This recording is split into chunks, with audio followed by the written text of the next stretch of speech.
موږ خو همیشه وایو چې د آسیا زړه یو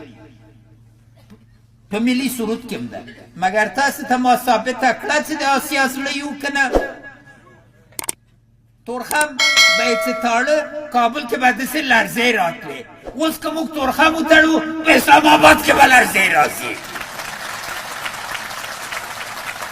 اما موږ د تړلو خلق نه یو د جوړولو خلق یو د وصل کولو خلق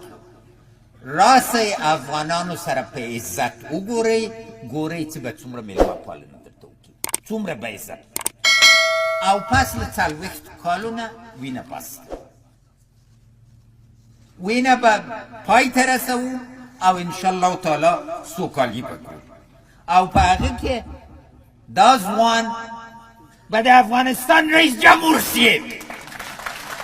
بل ځوانان به راسي یو پس له بل نه راسي تاسو له ډېر عزته راته پاچا ویلې کور مو ودان مګر بالاخره پاچایي د ولس په رایه ده ولسمشري د ولس په رایه ده او څوک چې ولس ته خدمت نه کوي ولس به یې وشړي څوک چې ملت ته یوه تګلاره ونه لري ولس به ورته غوږ ونیسي اما ورته وایي ما ده نه رایه مې نه درکوي او دا به انشاءالله تعالی د عزت او د ثبات لاره یو پس له بل نه به ولسمشران راسي اوبه به له اوبو نه نه ښورېږي